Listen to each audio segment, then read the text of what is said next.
कल हमने addition of two vector start किए थे। आज कुछ क्वेश्चन उसके करेंगे। मतलब पहले फार्मूला में सिखा दूंगा, उसके बाद फिर हम क्वेश्चन करेंगे। This is page number 1। तो सबसे पहले हम देख रहे हैं यहाँ पे triangle law of vector addition. Triangle law of vector addition, VA। Vector addition को VA से डिनोट करूंगा एंड ये जो लॉ है this is triangle law of vector addition. ठीक है, triangle law of vector addition. Triangle law of vector addition में ध्यान देना, दो वेक्टर को ग्राफिकली कैसे ऐड करते हैं उसके बारे में डिस्कशन है। और फिर पैरेललोग्राम लॉ अपन पढ़ेंगे और वहां पे मैं डायरेक्ट फार्मूला आपको बता दूंगा। ठीक है, triangle law of vector addition, दो वेक्टर को ग्राफिकली कैसे ऐड करते हैं उसके बारे पे है ये। तो suppose this is vector OA, it is denoted by vector A। ये कोई वेक्टर है A और ये कोई वेक्टर है B। मतलब आपके पास ये दो वेक्टर हैं A और एक वेक्टर है B। इन दोनों वेक्टर को आपको ऐड करना है, वेक्टर A को और वेक्टर B को।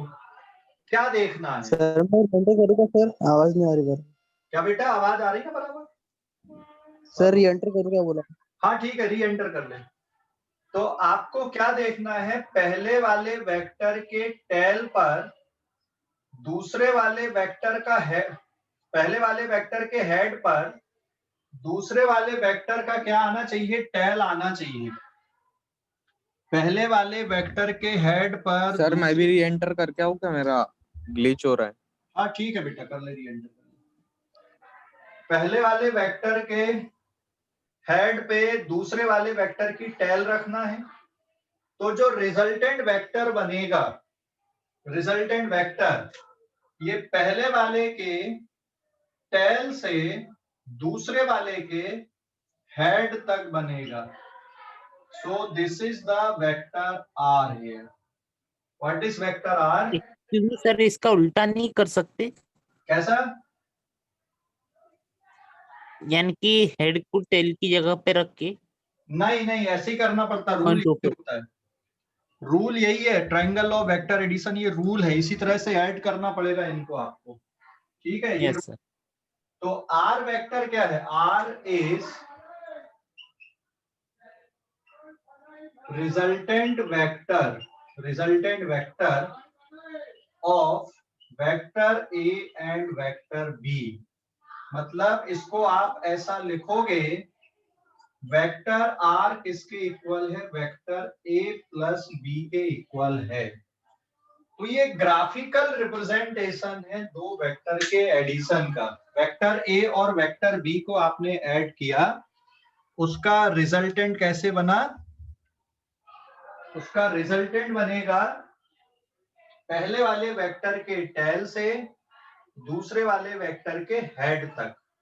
एंड कंडीशन है, पहले वाले वेक्टर के हेड पर दूसरे वाले वेक्टर का क्या आना चाहिए? टेल आना चाहिए। ठीक है, पहले वाले वेक्टर के हेड पे दूसरे वाले वेक्टर का टेल आना चाहिए। या फिर आप ऐसा देख लो, ये OA वेक्टर है और फिर ये बन गया आपका AB वेक्टर, ये OA ये AB। तो रिजल्टेंट किसके बराबर है? R वेक्टर किसके बराबर? यहाँ पे R vector is OB vector. तो इसको आप यहाँ पर सुपर इम्पोज अगर करा दें इतना, तो जो रिजल्टेंट बनेगा वो O से B तक बनेगा। ये O और लास्ट वाले का B पॉइंट, मतलब पहले वाले की टेल से दूसरे वाले के हेड तक। तो ये ट्राइंगल रूल है वेक्टर एडिशन का। दो वेक्टर को इसी तरह से ऐड किया जाता है, ध्यान रखना। दो वेक्टर को ऐड करने का तरीका क्या है? ये मेथड है। वेक्टर A और वेक्टर B को हम ऐड कर रहे हैं। Now resultant vector resultant vector is from tail of first vector, tail of first vector मतलब vector A to the head of second vector मतलब वेक्टर बी। तो जो रिजल्टेंट वेक्टर बनेगा वो पहले वाली की टेल से दूसरे वाले की हेड तक बनेगा, and provided that head of first vector coincide with tail of second vector, provided that head of first vector is coincide with tail of second vector. So this is the triangle rule of vector addition. ये जो लिखा हूं मैंने यहाँ पर, ये triangle rule है vector addition का। आपको वेक्टर ए और वेक्टर बी को ऐड करना है, वेक्टर ए और वेक्टर बी को ऐड करना है। किस तरह से ऐड होंगे? ये इस तरह से ऐड होंगे, ये रूल है, इसको याद रखना। पहले वाले की टेल से दूसरे वाले के हेड तक आपको जाना है, पहले वाले वेक्टर के टेल से दूसरे वाले वेक्टर के हेड तक जाना है, ये रूल है। और उसमें साथ में ये कंडीशन होनी चाहिए कि पहले वाले वेक्टर के हेड पर दूसरे वेक्टर का टेल आना चाहिए। तो जो रिजल्टेंट वेक्टर है आर, वो फर्स्ट वेक्टर के टेल से दूसरे वेक्टर के हेड तक जाएगा, ये रूल है। This is the triangle rule of vector addition. समझ गए इसको या कोई डाउट है? देख लो अभी, समझ गए या डाउट है? सर सेकंड वेक्टर बी के बाद क्या लिखा है? Resultant vector is from tail of first vector A to the head of second vector B and provided good morning sir. Sir किसी का माइक ऑन है, डिस्टर्ब हो रहा है बहुत। and provided that head of first vector is coincide with the tail of second vector। Rishi mic mute करो बेटा, ऋषि। हाँ समझ गए इतना? ऋषि आप माइक क्यों ऑन कर देते हो बेटा बार बार? ऋषि इसको बोर्ड में जो लिखा हुआ पूरा देखोगे, दो वेक्टर का सम आप इस तरह से देखोगे, यहाँ पे we are adding vector A and B, we are adding vector A and vector B, हम A और B को ऐड कर रहे हैं। तो R क्या है? A और B के एडिशन से जो वेक्टर बनेगा वो है ये, ठीक है। R, we are adding A and B, A और B को ऐड कर रहे हैं। और R क्या है? A और B को ऐड करने से जो रिजल्टेंट बनेगा, तो ग्राफिकली इस तरह से बनेगा। ग्राफिकली कैसे बन रहा है? पहले वाले वेक्टर के हेड पे, this is the head of first vector and this is the tail of second vector, ऐसा मिलना चाहिए, ये मिलाना पड़ेगा आपको, ठीक है। तो जो रिजल्टेंट है, रिजल्टेंट कहां से कहां तक बनेगा? फर्स्ट वाले वेक्टर के टेल से सेकंड वाले वेक्टर के हेड तक बनेगा। समझ गए? फर्स्ट वाले वेक्टर के टेल से सेकंड वाले वेक्टर के हेड तक रिजल्टेंट वेक्टर बनेगा। अभी समझ गए स्टेटमेंट की नहीं? स्टेटमेंट देख लो, अब पढ़ लो स्टेटमेंट। अभी भी कोई डाउट है तो पूछो। स्टेटमेंट समझ गए? सर नहीं समझा। देखो, आपको A और B को ऐड करना है, दो वेक्टर है, एक वेक्टर ये A है और एक वेक्टर ये B है। तो जो रिजल्टेंट वेक्टर बनेगा वो पहले वाले के टेल से दूसरे वाले के हेड तक बनेगा। और उसमें कंडीशन ये होनी चाहिए कि पहले वेक्टर के टेल पर, पहले वेक्टर के हेड पर दूसरे वेक्टर का क्या आना चाहिए? टेल आना चाहिए। तो ये रिजल्टेंट ऐसा बनेगा, फर्स्ट के टेल से दूसरे के हेड तक, ये स्टेटमेंट में लिखा हुआ है। तो R का मतलब क्या हुआ? A plus B। अब A वेक्टर किसके इक्वल? ये A वेक्टर OA है, और बी वेक्टर क्या है, ए बी है। तो रिजल्टेंट किसके बराबर हो गया, ये जो रिजल्टेंट वेक्टर है ये किसके बराबर दिख रहा है आपको, ओ बी के बराबर दिख रहा है। ठीक है, रिजल्टेंट वेक्टर किसके बराबर दिख रहा है आपको, ओ से लेकर बी तक दिख रहा है ना। रिजल्टेंट वेक्टर आपका ओ से लेकर बी तक दिख रहा है। क्लियर हो गया कि नहीं। ये रिजल्टेंट वेक्टर कहां से कहां तक है, ओ से लेकर बी तक है। ये वेक्टर कौन सा आपका, ओ ए है। ये वेक्टर कौन सा आपका, दिस इज ए बी। ये जो बी वेक्टर लिखा हूं मैंने ये ए बी वेक्टर है, ये बी वेक्टर है ना। और ये बी वेक्टर किसके बराबर है, यहाँ पे ए से लेकर बी तक है, तो आप इनको ऐसे भी लिख सकते हैं।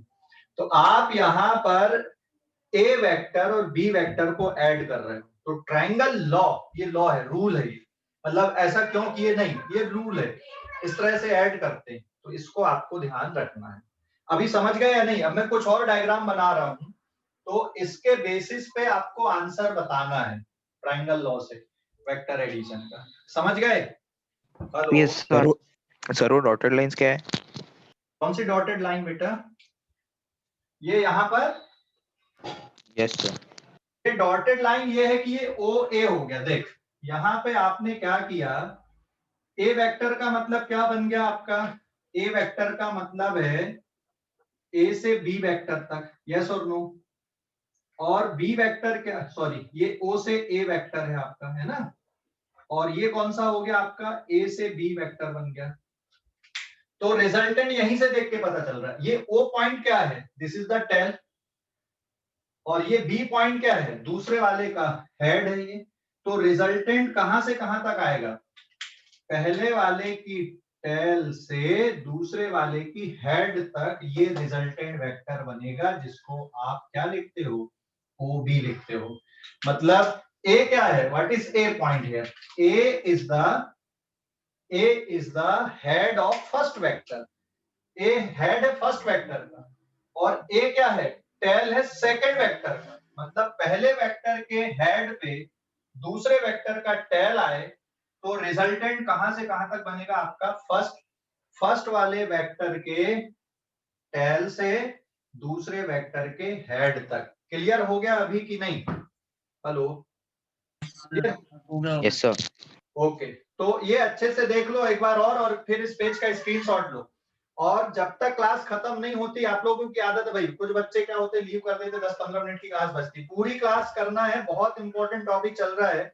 अगर ये टॉपिक आपका छूटेगा तो आपको फिजिक्स में पूरा 11th में भी और 12th में भी बहुत तकलीफ हो जाएगी। फिर it is very important topic, क्योंकि फिजिक्स में इसके बगैर आप पढ़ नहीं सकते फिजिक्स को। फेल भी हो सकते क्या सर? क्या बेटा, फेल भी हो सकते कि ये चैप्टर नहीं पढ़े तो? क्या हो सकते हैं, फेल भी हो सकते क्या बोला सर? अरे फिजिक्स समझ में आएगी नहीं ना आगे की आपको, क्योंकि ये फिजिक्स में क्या है, आपके ऐसी फिजिकल क्वांटिटी जिसमें डायरेक्शन भी होता है ना। तो डायरेक्शन वाली फिजिकल क्वांटिटी को कैसे ऐड करोगे, तो आगे की फिजिक्स तो आपको बहुत मुश्किल हो जाएगी फिर समझने के लिए।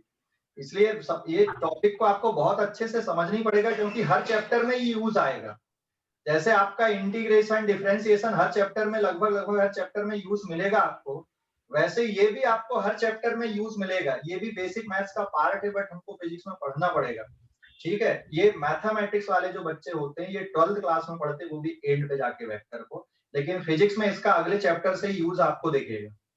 ठीक है, तो बात पास होने और फेल होने की नहीं है यहाँ पे, बात ये है कि अगर आप इसको अच्छे से नहीं करोगे तो आगे बहुत तकलीफ हो जाएगी आपको। फिजिक्स फिर आपको मुश्किल है फिर समझ में आए, तो ये बहुत अच्छे से करना, समझ के करते जाना है ना। क्योंकि यहाँ पे ऐसा नहीं है कि भाई ये छूट गया तो हम आगे कहीं पे कवर कर लेंगे, यही फिजिक्स का है। फिजिक्स में आपका हर एक चैप्टर इंपॉर्टेंट है। पहले चैप्टर से दूसरे की लिंक मिलेगी, दूसरे से तीसरे की लिंक मिलेगी, तीसरे से चौथे की लिंक मिलेगी। ठीक है, हर चैप्टर का मतलब ऐसा इंडिपेंडेंट नहीं कि हाँ इसको पढ़ लिए तो हमको पुराना नहीं भी पढ़ के चलेंगे। एक आध दो चैप्टर ऐसे हो सकते हैं फिजिक्स में, बाकी आपको पूरा की पूरा यही मिलेगा। मतलब लगभग आपके जो 70 to 80% कोर्स है फिजिक्स का, वो एक दूसरे से रिलेटेड ही है। ये चैप्टर समझ में आएगा तो आगे का आएगा। अभी जैसे यहाँ से अपन पढ़ रहे हैं ना, तो 11th का जो पूरा पहला पार्ट है आपका फिजिक्स का, वो इसी पे डिपेंड है आधा। मतलब कि एक से दूसरा चैप्टर, दूसरे से तीसरे चैप्टर की लिंक चलते जाएगी।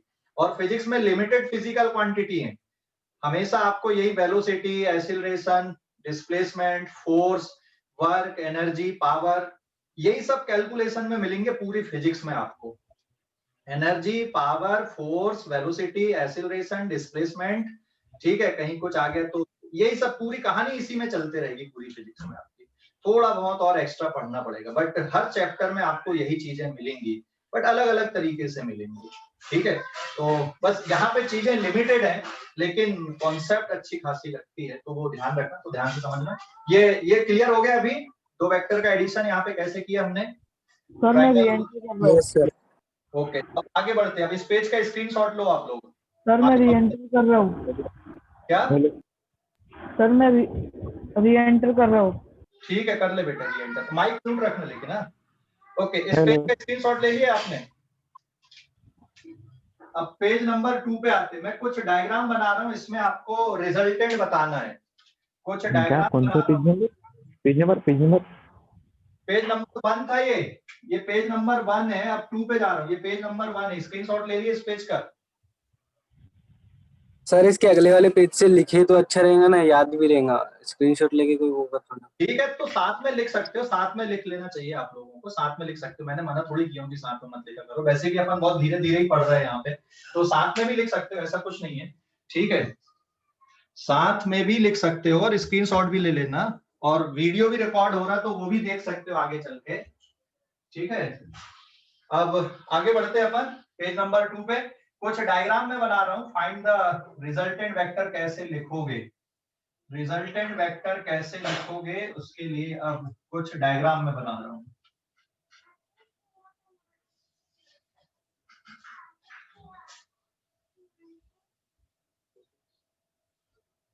Now this is page number 2, page number 2 है अभी। हाँ, अब कुछ डायग्राम हम बना रहे हैं यहाँ पे। पेज नंबर 2 डायग्राम ये इस तरह से आएगा। Find the resultant vector, find the resultant vector, ये क्वेश्चन भी आप समझ सकते हो। मैं कुछ डायग्राम बना के बताता हूँ। ये हो गया पॉइंट ओ, ये हो गया A, this is A vector, and this is B, this is B vector, और ये यहां से यहां तक ये सी वेक्टर आपको दिख रहा है। तो आपको रिजल्टेंट बताना है कि रिजल्टेंट कौन सा बनेगा इस पे। अरे वेक्टर में तो हेड है ही नहीं सर ओवर की टेल और हेड का है।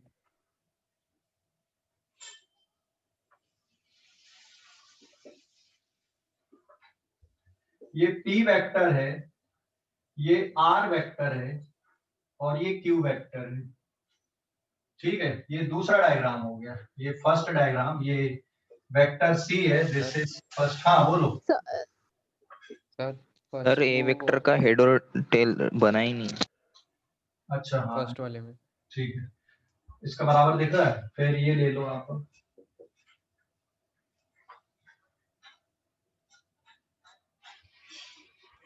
ये A, B और C, and this is suppose R vector, this is P vector, this is Q vector। कैसे लिखोगे? लिखोगे कैसे? ट्राइंगल रूल के अकॉर्डिंग लिख के बताना इनको। कैसे लिखोगे? फर्स्ट वाले को कैसे लिखोगे? फर्स्ट वाले को ट्राइंगल रूल के अकॉर्डिंग, फर्स्ट वाले को C vector equals to A vector plus B vector equals to C vector. इसमें रिजल्टेंट कौन सा दिख रहा है? सी वेक्टर। इसमें रिजल्टेंट कौन सा है? फर्स्ट वाले में बी वेक्टर दिख रहा है। नहीं ना, सी है ना भाई। C vector. फर्स्ट वाले में रिजल्टेंट सी है, ऐसे देखो।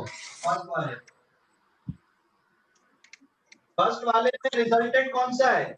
सी। सी रिजल्टेंट है। सेकंड वाले माइक म्यूट करो पहले तो। A vector plus B vector.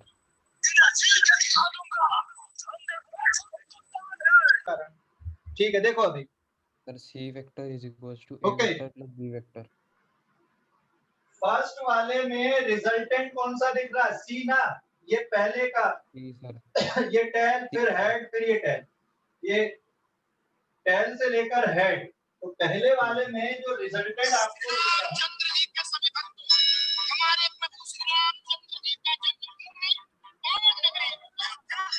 इसी में बार बार आपको वार्निंग दे रहा हूँ बेटा मैं अभी। C vector.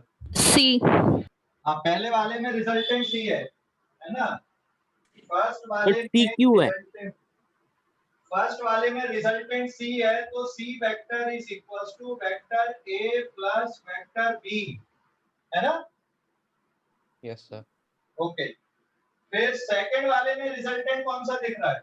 R. Excuse me, sir. Q. First वाले में Q. वेक्टर क्यों है? Q. Yes, it is resultant Q is equals to P plus R. Resultant मतलब आपको सम निकालना है, कैसे लिखोगे? सम करके देखना है। यहाँ पे आप इसको ऐसा लिख लो, C वेक्टर मतलब O से लेकर B तक है, और A मतलब है O से लेकर A, और B है A से लेकर B। इस पे अगर आप देखोगे, मैं यहाँ पे नाम लिख दूं इनका, A फिर B और फिर ये C, तो Q किसके बराबर है? Q is equals to AB। P किसके बराबर है? AC प्लस R किसके बराबर है? CB, है ना? तो यहाँ से भी देख सकते हो आप, O से लेकर B तक रिजल्टेंट बनेगा, A से लेकर B तक रिजल्टेंट बनेगा, और लास्ट वाले पे देखो, थर्ड वाले डायग्राम पे रिजल्टेंट कौन सा दिख रहा है? Q. Q. Again it is Q vector is the resultant and it is sum of vector R plus vector P, और Q किसके बराबर है? This is equals to AC vector, R vector आपका AB है, और ये कौन सा आपका BC, ठीक है? तो जो रिजल्टेंट आपको दिख रहा है वो कहां से कहां तक दिख रहा है? A से लेकर C तक आपका दिख रहा है। क्लियर हो गया अभी, या डाउट है कोई? Clear sir. Clear, sir. सभी बच्चों को एक्सक्यूज मी सर, इसमें हाँ। सी वेक्टर रिजल्टेंट क्यों रहेगा फर्स्ट वाला? एक और डायग्राम बना रहा हूं मैं, उस पे बताना। एक और डायग्राम लेते हैं अपन। मिनट सर, ये देखने दो ना। इस पेज का स्क्रीनशॉट ले लो, इस पेज का स्क्रीनशॉट ले लो।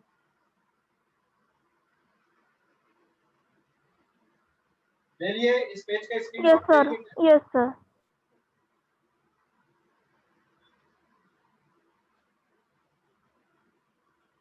सर एक मिनट सर, हाँ, सर थर्ड वाला मिटा मत ना सर, देखने दो। थर्ड वाले में देख, Q का टेल ये है, तो सॉरी, थर्ड वाले में R का टेल ये है और R का हेड ये है, और P वेक्टर का टेल ये है और हेड ये है, तो रिजल्टेंट हमेशा पहले के टेल से आखिरी के हेड तक जाते हैं। समझ गए? यस सर, समझा अभी। ओके, और कोई डाउट है अभी उस पे? Sir, excuse me, sir. हाँ, सर, अगर हमें रिएक्टेंट मैक्सिमम चाहिए तो उसके बीच में एंगल क्या फॉर्म होगा? वो अभी आएगी ना, अभी तो आगे पढ़ाने के ही बचा है ना। अभी तो अगर मैक्सिमम चाहिए तो क्या होना चाहिए, वो तो अभी आगे आने वाला है। देखो एक और डायग्राम देखो, फोर्थ, ये वेक्टर A है मान लो, और ये वेक्टर हो गया B, और ये एक वेक्टर दिख रहा है आपको C, तो रिजल्टेंट कौन सा बनेगा? C. रिजल्टेंट कौन C. सा?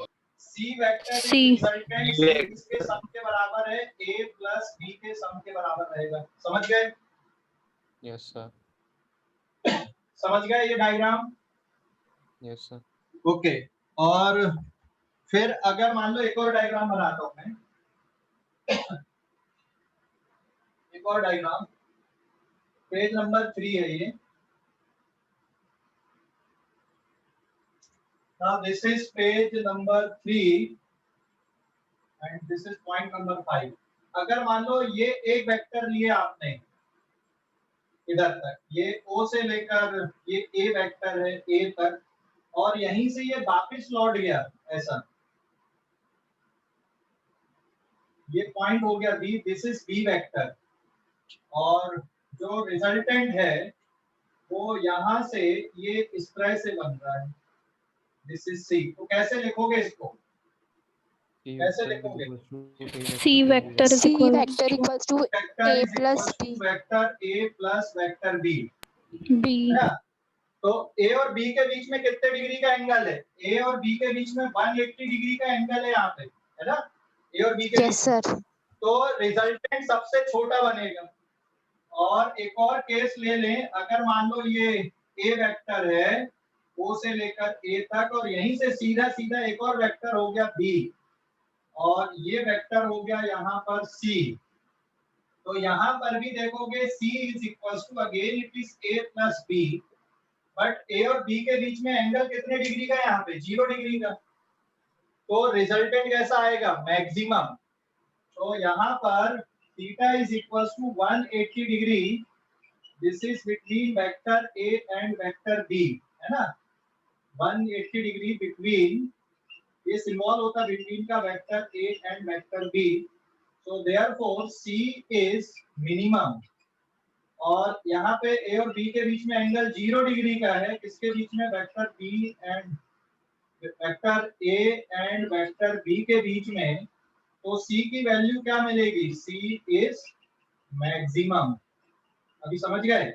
अदरवाइज C की वैल्यू हमेशा छोटी रहेगी दोनों से, अदरवाइज C कभी भी मतलब ये A प्लस बी और B माइनस ए से हमेशा छोटा ही दिखेगा। यहाँ पे आप C की जो वैल्यू होती है डायरेक्ट किसके बराबर आएगा? A plus B. यहाँ पर C की वैल्यू डायरेक्ट किसके बराबर बनेगी? A माइनस बी के बराबर बनेगी। लेकिन क्या यहाँ पर का जो C है वो A प्लस बी है या A माइनस बी है? नहीं है ना, आपको कुछ दूसरा तरीका सोचना पड़ेगा निकालने का। यहाँ पर आप सीधे सीधे निकाल सकते हो, यहाँ पर भी सीधे सीधे निकाल सकते हो, लेकिन ये वाले डायग्राम में आप A प्लस बी नहीं कर सकते और या A माइनस बी आप नहीं कर सकते, आपको कोई दूसरा फार्मूला सोचना पड़ेगा। और कल हमने इसका एक क्वेश्चन किया था कि आपको ट्रिग्नोमेट्री लगाना पड़ेगा सॉल्व करने के लिए, है ना। तो चलो अब हम फार्मूला लिखते हैं, फार्मूला देखते हैं कि भाई हम इनको कैसे सिंप्लीफाई कर लें। तो दो वेक्टर के बीच में अगर 0 डिग्री का एंगल है तो उनका रिजल्टेंट मैक्सिमम होगा, 180 डिग्री का एंगल है तो उनका रिजल्टेंट कैसा होगा? मिनिमम होगा। अदरवाइज कुछ बीच में वैल्यू आएंगी, तो वो अब हम देखने वाले हैं। तो इस पेज का स्क्रीनशॉट ले लो आप लोग जल्दी से, इस पेज का स्क्रीनशॉट ले लो, पेज नंबर 3। सर नहीं समझा। कौन सा नहीं समझा बेटा? सर फिफ्थ वाले से। फिफ्थ वाला,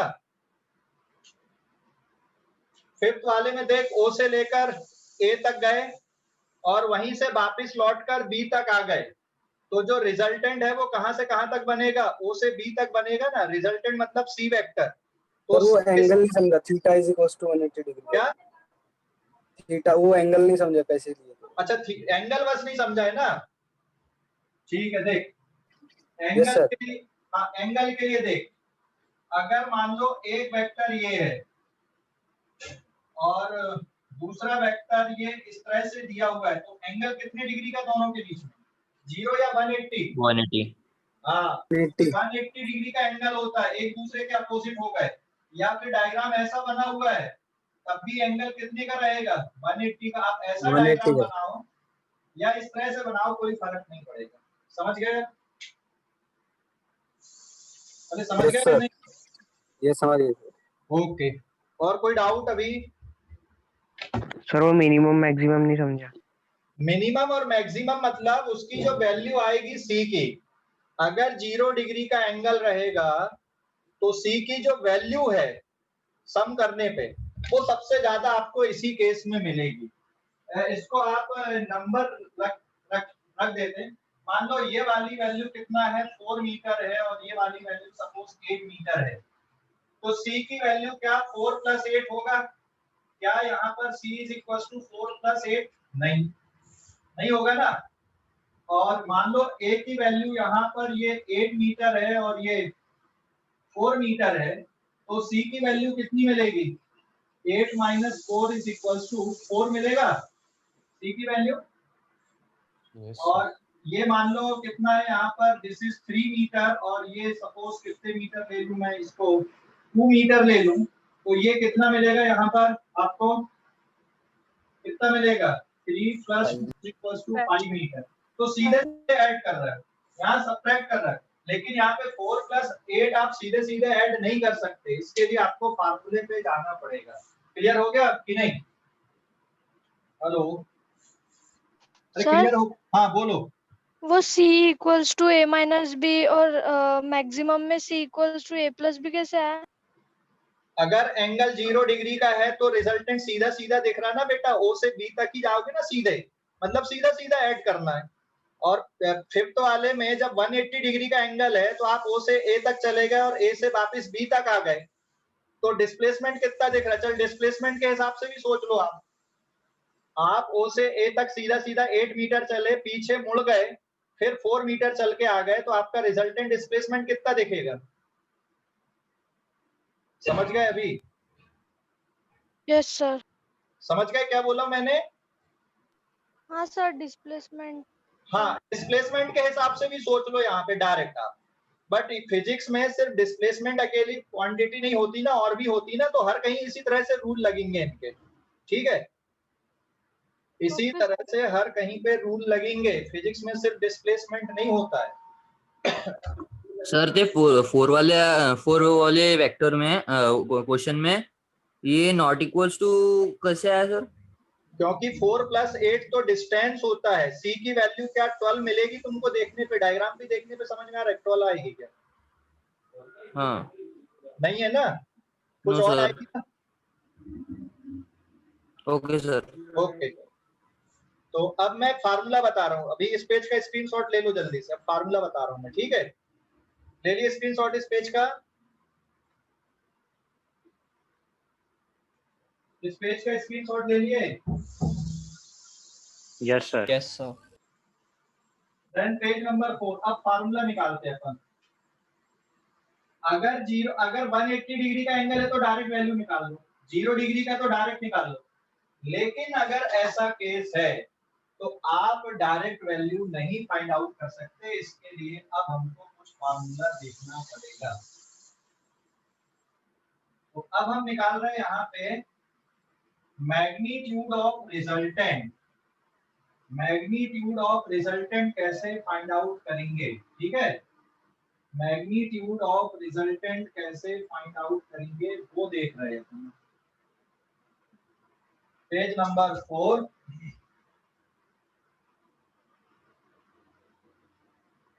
magnitude of resultant of two vector, दो वेक्टर के रिजल्टेंट का मैग्नीट्यूड, रिजल्टेंट मतलब सम। हाँ, यहाँ पर मान लो आपके पास में ये वेक्टर है वेक्टर ए और ये है वेक्टर बी, और दोनों के बीच में एंगल कितने डिग्री का है? थीटा डिग्री का एंगल है। समझ गए? तो ये हो गया O, ये हो गया A, ये हो गया B आपका। तो रिजल्टेंट कहां से कहां तक बनेगा? ये रिजल्टेंट वेक्टर है, तो रिजल्टेंट वेक्टर किसके बराबर होता है? Vector A plus vector B के। समझ गए? एंड थीटा A और B के बीच का एंगल है, ये एंगल नहीं होता कभी भी A और B के बीच का। A और B के बीच का एंगल कैसे देखते हैं पता है ना? दोनों के हेड हेड या दोनों के टेल टेल मिलने चाहिए। आप ये वाले वेक्टर को आगे तक बढ़ा सकते हो, ये इसको उठा के आगे तक रख दो, तो थीटा यहाँ पर A और B के बीच का एंगल है। समझ गए या नहीं? Theta is the angle between vector A and vector B। तो यहाँ लिख दूं मैं, what is theta? Theta is angle between vector A and vector B। Vector A और वेक्टर B के बीच का एंगल थीटा है। सर वो इंटीरियर एंगल क्यों नहीं ले सकते? बेटा एंगल निकालना जब मैंने बताया था तब कहाँ थे यार तुम लोग? मैं बार बार उसी चीज को रिपीट करवाते हो हर दिन। दो वेक्टर के बीच का एंगल कैसे देखते हो? या तो दोनों के टेल टेल को इनसाइड होना चाहिए, या दोनों के हेड हेड को इनसाइड होना चाहिए। समझ गए? हाँ ये सर वो थोड़ा भूल गया था। दो वेक्टर के बीच का एंगल हमेशा हेड हेड से या टेल टेल से देखा जाता है। अगर तुम ये वाला इंटीरियर एंगल देखोगे तो फिर ये मैच नहीं करेगा ना, इसको आप आगे बढ़ा दो थोड़ा सा, ये वाले वेक्टर को आप आगे बढ़ा दो तो दोनों के टेल टेल मिल गए, तो दोनों वेक्टर के बीच का एंगल यहाँ पर थीटा है। अभी समझ गया या नहीं? अभी भी डाउट है किसी को? अरे समझ गया या नहीं? यस सर समझ गए। ओके, अब हमें इसकी वैल्यू निकालना है कि भाई ये जो वेक्टर हमने बनाए इसकी वैल्यू कितनी है। सपोज वेक्टर ए की वैल्यू को मैं ले लूं यहाँ पर 8 मीटर, ये 8 मीटर ले लिया और ये एंगल सपोज 60 डिग्री का है, और बी की वैल्यू को मैंने ले लिया यहाँ पे 6 मीटर। तो ये जो आर की वैल्यू है, आर की वैल्यू कितनी आएगी? ये ए की वैल्यू है, दिस इज 8 मीटर, और ये बी की वैल्यू है 6 मीटर, तो ये आर की वैल्यू कितनी होगी? तो कल भी हमने ये सॉल्व किया था और वो परपेंडिकुलर डाल के हमने फार्मूला निकाला था। तो मैं यहाँ आपको डायरेक्ट फार्मूला बता दे रहा हूँ। ये डायरेक्ट जो फार्मूला आएगा आर के मैग्नीट्यूड का, मतलब आप आर की वैल्यू डायरेक्ट इस फार्मूले से निकाल लेना, ए square under root A square plus B square, ऐसा लिख दे रहे हैं हम। सो देयरफॉर फार्मूला ये बनेगा magnitude of R vector, magnitude of R vector is R, simply R से डिनोट करोगे मैग्नीट्यूड को, तो ये होता मैग्नीट्यूड का टर्म, ऐसा लिखोगे, ये मैग्नीट्यूड लिखते हैं, इक्वल्स टू फार्मूला आ गया A square plus B square plus 2ab cos theta. ये फार्मूला है, इस फार्मूले को याद रखना। फिर से लिख रहा हूँ फार्मूला, मैग्नीट्यूड लिखने का जो फार्मूला है आर के मैग्नीट्यूड का, this is given by A square plus B square plus 2ab cos theta. ये फार्मूला है, ध्यान रखना, वेरी इंपॉर्टेंट फार्मूला। ये फार्मूला लगेगा हर कहीं पे, आपको इसको अप्लाई कर देना है और सीधे सीधे आंसर निकाल देना है। अब इसमें व्हाट इज ए?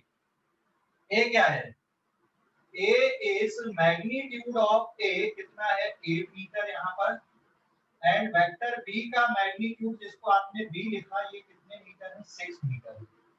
तो ए और बी क्या है? उनके मैग्नीट्यूड है, ए और बी के मैग्नीट्यूड है, ए और बी, समझ गए? ए का मैग्नीट्यूड और ये बी का मैग्नीट्यूड 6 है। तो ये फार्मूला बन गया। मैंने यहाँ पे ये वैल्यू लिखा, वैल्यू के अकॉर्डिंग भी इनको पुट कर दो। तो वैल्यू रखकर अगर आप सॉल्व करते हो तो r equals to what is the magnitude of a? This is 8 square plus 6 square 2 into 8 into 6 into cos 60 degree. cos 60 degree की वैल्यू पता है कि नहीं? cos 60 डिग्री की वैल्यू पता है? Yes sir. कितनी होती cos 60 डिग्री की value? 1/2। 1/2। 8 square plus 6 square plus 2 into 8 into 6 into cos 60 degree, और cos 60 डिग्री बेटा 1/2 होता है। तो ये cos 60 डिग्री की जब तुम वैल्यू पुट करोगे तो ये 2 कट जाएगा। cos 60 1/2 होता है तो 2 से 2 कट गया, और इसको अब आप सॉल्व कर दो तो आंसर बन गया इसका 64 plus 36 plus 48, and the final answer is under root 148। और रूट 148 को चाहो तो आप लिख सकते हो, कितने में आएगा? 12 12 जा 144 होता है, तो 12 पॉइंट कुछ आंसर आएगा इसका, 12.1 मीटर या 12.2 मीटर आपका आंसर आएगा लगभग।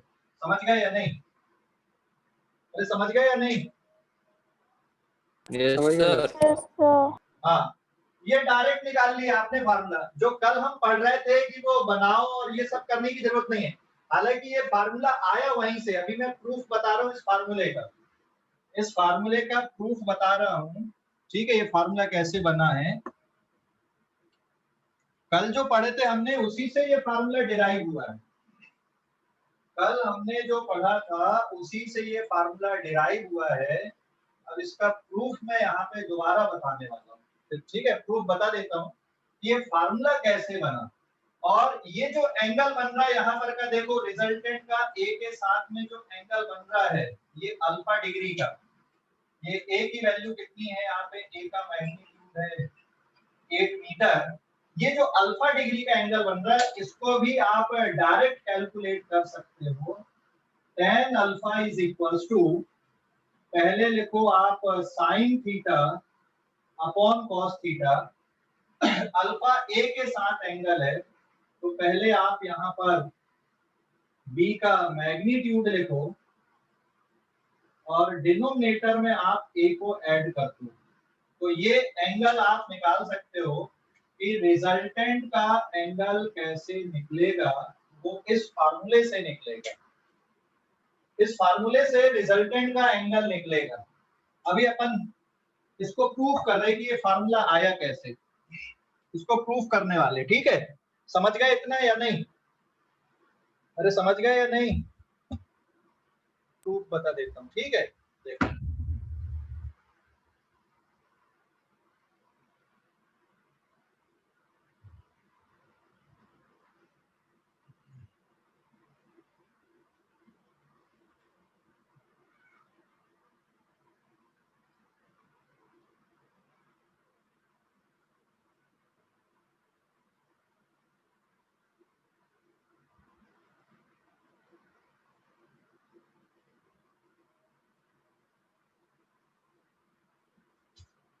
पेज नंबर 5, पेज नंबर 5 देखो, दोनों फार्मूले का प्रूफ देखो अभी। ठीक है, दोनों फार्मूले का प्रूफ, पेज नंबर 5। दोनों फार्मूले का जो प्रूफ आएगा, यहाँ पर ये है वेक्टर ए और ये है वेक्टर बी आपका, और जो रिजल्टेंट आएगा this is O A B. Resultant vector कहां से कहां तक बनेगा आपका? रिजल्टेंट वेक्टर आएगा ओ से लेकर बी तक, दिस इज आर वेक्टर। तो यहाँ पे वेक्टर आप ग्राफिकली कैसे लिखोगे? Vector R is equals to vector A plus B, लेकिन अभी हमको इसका मैग्नीट्यूड यहाँ से नहीं पता चलता, और ये एंगल यहाँ पर थीटा डिग्री का है। तो आपको थोड़ा सा ज्योमेट्रिकल कंस्ट्रक्शन करना पड़ेगा, और ज्योमेट्रिकल कंस्ट्रक्शन ये है, यहाँ पे आप एक परपेंडिकुलर डाल दो, ये वाले पॉइंट को आप सी ले लो, तो इतना डिस्टेंस आपका x और इतना डिस्टेंस क्या बन गया आपका y, और ये जो एंगल बन रहा है यहाँ पर सी, ये अल्फा डिग्री का बन रहा है। तो पहले ये छोटे वाले राइट ट्रायंगल पे आप देखो, छोटे वाले राइट ट्रायंगल पे बहुत ध्यान से समझना। नाउ राइट ट्रायंगल, कौन से वाले राइट ट्रायंगल पे हम देख लें? ACB पे, ये ACB पे। हाँ, इस पे आप अगर cos थीटा लेते हो तो बेस अपॉन हाइपोटेन्यूज, तो बेस x है और हाइपोटेन्यूज इसकी b है। ठीक है, यहाँ पे a वेक्टर का मैग्नीट्यूड a है और b वेक्टर का मैग्नीट्यूड यहाँ पर b है। b मतलब मैग्नीट्यूड मतलब लेंथ। तो cos theta equals to x upon b, this implies that x equals to b cos theta, and similarly sin theta अगर आप लिखोगे तो perpendicular upon hypotenuse y upon b, this implies that y is equals to b sin theta। किसी को कोई doubt हो तो बताओ भी, x और y की वैल्यू पे कोई डाउट है समझने पे? x और y की वैल्यू पे कोई डाउट है समझने पे क्या? No sir.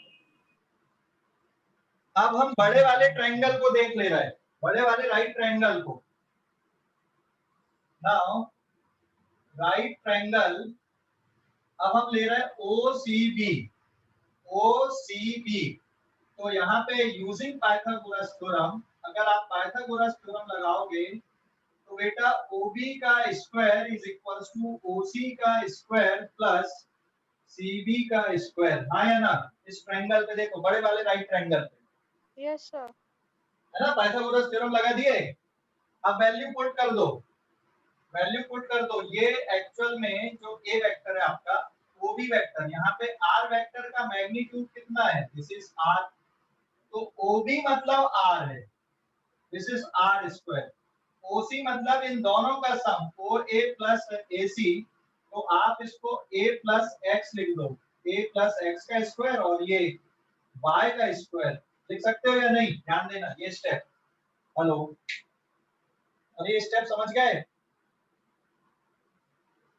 ये स्टेप देखो, यस सर।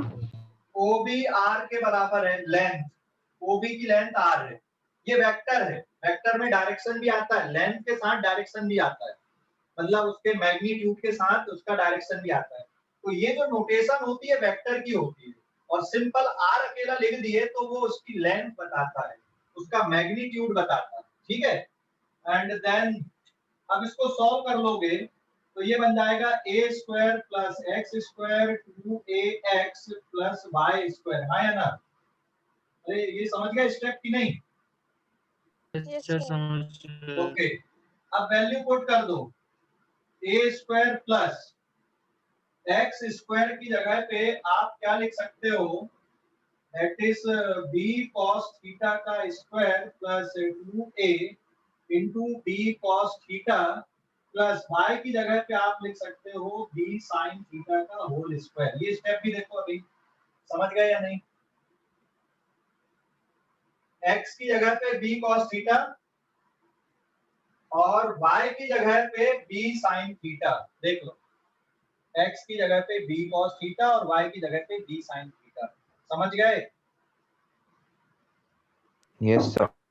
हाँ, यस अब इसके बाद क्या करोगे, इसके बाद आप a स्क्वायर ये वाले टर्म में और इस टर्म में b स्क्वायर कॉमन आ जाएगा, तो ब्रैकेट के अंदर क्या बचेगा, cos square theta plus sin square theta plus ये वाले टर्म को आप अलग लिख दो 2ab cos थीटा, समझ गए या नहीं?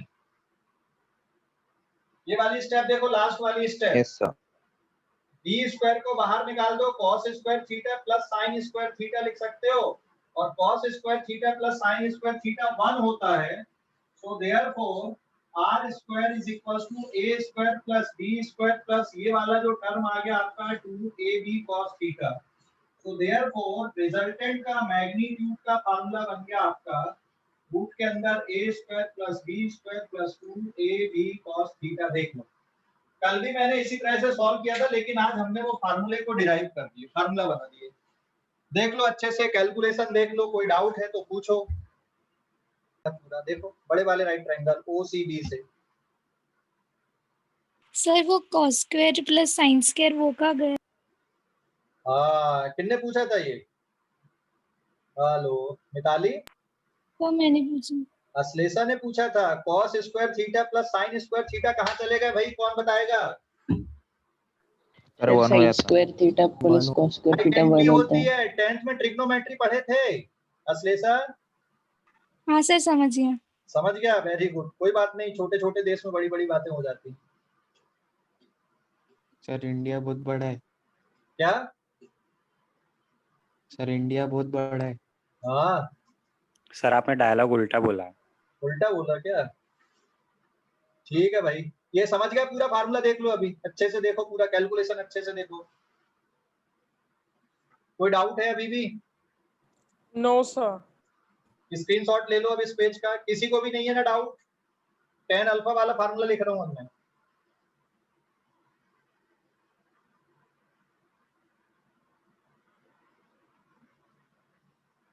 किसी को नहीं है? No sir.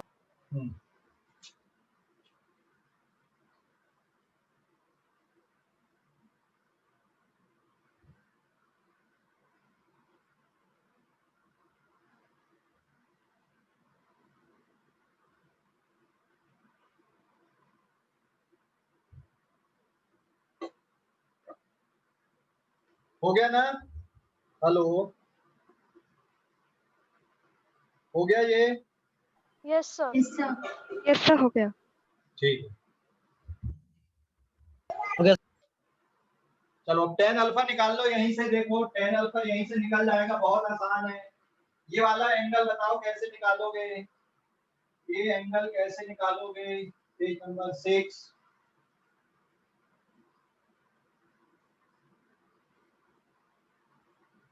tan alpha equals to opposite upon ये एंगल कैसे निकालोगे tan अल्फा का? So therefore tan alpha equals to कैसे निकालोगे बताओ? परपेंडिकुलर y है और Opposite of के बराबर है one a plus adjacent. x आया ना। यस सर। यस सर। तो ये भी नहीं समझे तो फिर ऐसा समझ लो BC डिवाइडेड बाय OC, ये तो समझ गए। This is BC divided by OA plus AC। अभी समझ गए कि नहीं? तो therefore tan alpha is equals to BC मतलब y, OA मतलब A, AC मतलब x। So this implies that tan alpha is equals to y की वैल्यू क्या थी? B sin theta upon A plus x की वैल्यू क्या है? B cos theta। तो ये आपने एंगल निकाल दिए, समझ गए अब? अरे समझ गए या नहीं? Yes sir. Yes sir. कोई डाउट अभी इस पे? No doubt. हाँ देख लो एंगल अच्छे से, पूरा कैलकुलेशन हो गया, दोनों फार्मूले प्रूफ हो गए। अब एक क्वेश्चन और बताता हूँ, अपन अब फटाफट सॉल्व करेंगे। अच्छा इसकी ट्रिक बताओ, tan अल्फा को याद रखने की ट्रिक बताओ, तुम में से कोई भी बताओ। ट्रिक सोचो जरा, कैसे करोगे, याद कैसे करोगे? हमको इतनी लंबी चौड़ी कहानी नहीं करना आगे से, ट्रिक सोचो कैसे करना है।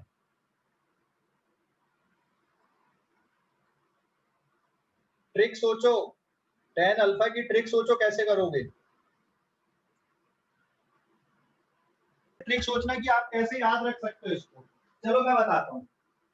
तो 10 होता है साइन अपॉन कॉस ओके, कर देंगे। अभी इस पेज का स्क्रीनशॉट लो जल्दी से, इस पेज का स्क्रीनशॉट ले लो जल्दी से, इस पेज का स्क्रीनशॉट ले लो। ले लिए? इस पेज का A plus tan theta. अरे रुक तो जा बता रहा हूँ, इस पेज का स्क्रीनशॉट ले लो जल्दी से।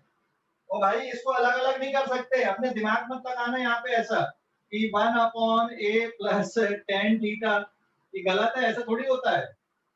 ऐसा अलग से दिमाग मत लगाना, ऐसी खतरनाक वाली मैथ्स नहीं है ये, है ना? इतनी खतरनाक मैथ्स नहीं आती है। इस पेज का स्क्रीनशॉट ले लिए? 6 था ना ये, पेज नंबर 6। Yes sir. क्या? Yes sir. ठीक है, मैं इसको मिटा रहा हूँ, पेज नंबर 7 पे आते हैं। तो अब हमको सब कुछ पता चल गया, दो वेक्टर को ऐड करने से रिजल्टेंट कैसे निकालते हैं। दो वेक्टर को ऐड करने से रिजल्टेंट कैसे निकालते हैं ये हमको अब पता चल गया है। ठीक है, कैसे पता चल गया? दो वेक्टर का रिजल्टेंट कैसे निकाल रहे हैं आप, फार्मूला क्या आ गया आपके पास में?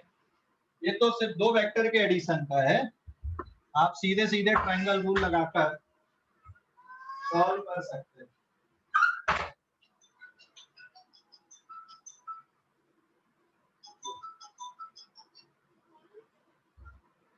दो वेक्टर को सीधे सीधे ऐड करने का, तो आप अब सीधे इसको पेज नंबर 7, अब याद रखो इसको सीधा सीधा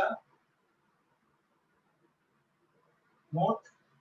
देखो ये वेक्टर ए हो गया और ये बन गया आपका vector B.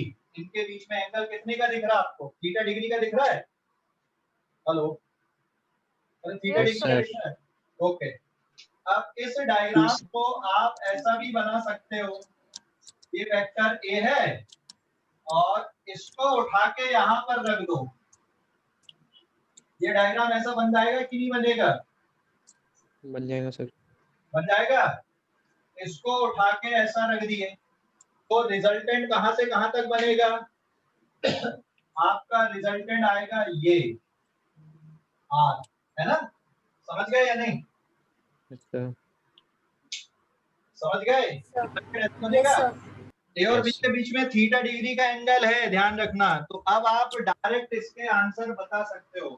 What is R vector? तो आर क्या है? Vector R is sum of vector A plus B.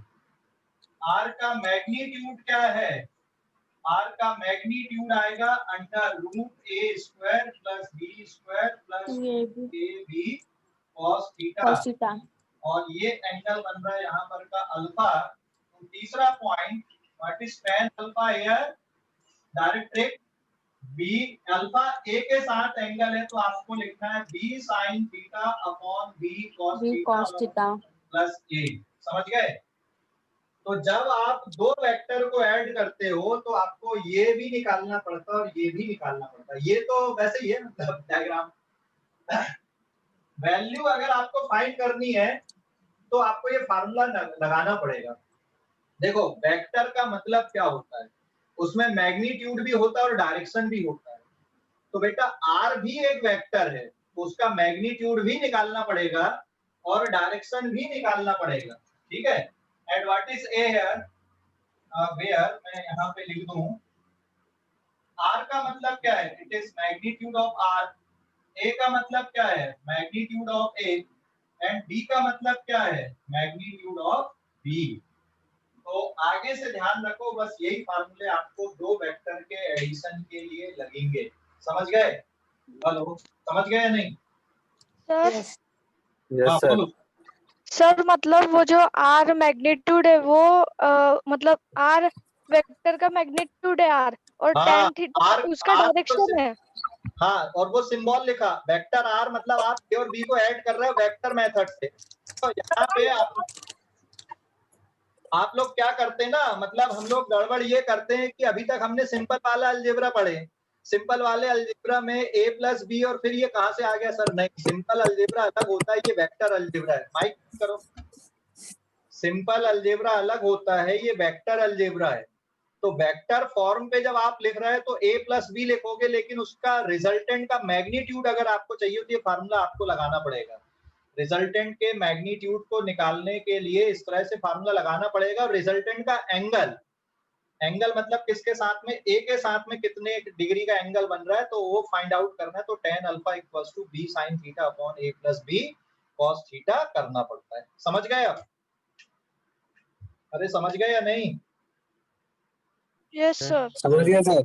Okay, अब इस पेज का स्क्रीनशॉट लो। एक क्वेश्चन दे रहा हूँ, फटाफट उस क्वेश्चन को सॉल्व करते हैं, है ना? फिर क्लास खत्म करेंगे क्योंकि डाउट क्लास आएगी। एक क्वेश्चन दे रहा हूँ, फटाफट सॉल्व करते हैं क्योंकि आज ही सॉल्व कर लेंगे। अच्छा, अभी समझ में आ गया और पूरा अच्छे से करना, इसको एक बार और पढ़ना। एक क्वेश्चन फटाफट लेते हैं अपन, इसमें आपको रिजल्टेंट का मैग्नीट्यूड निकालना है। मिटा दो इसको। Yes sir. Okay, yes sir. This is page number 8। Page number 8 है ना?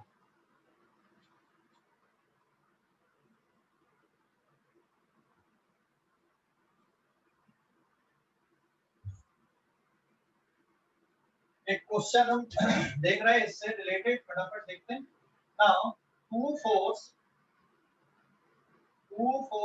एक्ट एट अ पॉइंट, दो फोर्स एक पॉइंट पर लग रहे हैं जिसपे F1 का मैग्नीट्यूड है 8 न्यूटन एंड F2 का मैग्नीट्यूड है यहाँ पर, सॉरी ये 10 न्यूटन लिया मैंने और इसको ले लिया 8 Newton eight 60 degree angle. Then find the resultant force at a point. Find resultant force at a point. उस पॉइंट पर रिजल्टेंट फोर्स कितना लगेगा आपको बताना है। मान लो अब ये डायग्राम बनाते हैं अपन, ये वर्ड प्रॉब्लम हो गई, इसकी वर्ड प्रॉब्लम बन गई है ना। देखो वर्ड प्रॉब्लम में अब आपके पास ये एक पॉइंट है, F1 is equals to 10 Newton का ये एक फोर्स आ गया, दिस इज 10 न्यूटन इधर, और F2 8 न्यूटन है और दोनों के बीच में 60 डिग्री का एंगल है, सो दिस इज F2, और ये 60 डिग्री का एंगल हो गया और ये कितने न्यूटन का हो गया, 8 न्यूटन का। समझ गया या नहीं? तो बेटा इस पॉइंट पर जो रिजल्टेंट फोर्स है वो किधर लगेगा, तो इसको आपको वेक्टर मेथड से ही सॉल्व करना पड़ेगा। ये वाले डायग्राम को मैं ऐसा बना दूं, चलेगा?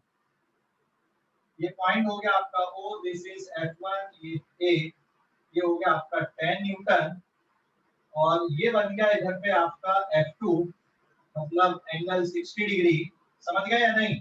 इस पॉइंट को आप ले लो B, तो जो रिजल्टेंट है वो ये बनेगा, दिस इज F, है ना? तो यहाँ पर what is F here? F vector किसका सम है?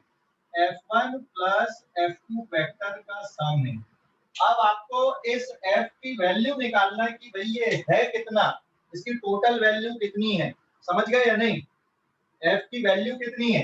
तो फार्मूला लगाना पड़ेगा आपको। दूसरा पॉइंट आएगा एफ का मैग्नीट्यूड का फार्मूला क्या बनेगा? Under root f1 square plus f2 square 2f1 f2 cos theta. अरे समझ गए या नहीं? हेलो, समझ गए? Yes sir. वैल्यू निकाल लो जरा, कितनी आ रही इसकी वैल्यू? वैल्यू निकाल लो, यहाँ वैल्यू पुट करोगे 244 तो f1 मतलब 10 square plus 8 square 2 into 10 into 8 into कितना है? cos 60। cos 60 होता है 1/2, तो 1/2 244 आ रहा है से सर। ये 2 कट जाएगा, तो f की वैल्यू कितनी आ गई सॉल्व करने पे? दिस इज 100 प्लस 64 प्लस 80, तो ओवरऑल कितना आ गया ये? 224 आया ना? रूट 224 newton. Yes sir. Okay, root 224 मतलब लगभग कितना बोल सकते हो? f can be nearly 14.99 newton, क्योंकि 15 का स्क्वायर 225 होता है, तो दिस इज 14.99, है ना? 14.99 के आसपास आ जाएगा ये। तो f की वैल्यू 14.99 है यहाँ पे। और एंगल अगर देखोगे ये एंगल, हाँ बोलो सर वो 244 है। 244 नहीं है, 244 है। 244 है। 244 है क्या? 244 है सर। सर 244 है। 244 मतलब 15 से ज्यादा हो गया। 256 15 पॉइंट कुछ आएगा, 15.6 है ना लगभग, समझ गए? और tan अल्फा निकाल लो। अब tan अल्फा की वैल्यू क्या आएगी? tan अल्फा इक्वल्स टू आएगा आपका f2 sin 60 divided by f1 plus f2 cos 60। तो f2 की वैल्यू कितनी है आपके पास में? 8 और sin 60 हो गया √3/2 प्लस 10 प्लस 8 इंटू √3/2, तो ये बन गया ऊपर 4√3, और ये रहेगा 10 प्लस √3, तो ये आ गया आपका cos 60 1/2 है ना? क्या? cos 60 1/2 है। कितना? 1/2। अच्छा हाँ, cos 60 सॉरी 1/2, ये गलत लिख दिया मैंने। हाँ √3/2, दिस इज 1/2, तो ये कितना बचेगा? 4, मतलब डिनोमिनेटर में आ गया आपका 14, डिनोमिनेटर आपका आ गया 14, तो और छोटा हो जाएगा ये 2√3 डिवाइडेड बाय 7, तो ये एंगल भी आपने निकाल लिए। अब देख लो अच्छे से कैलकुलेशन पूरा, समझ गए? यस। समझ गए या नहीं?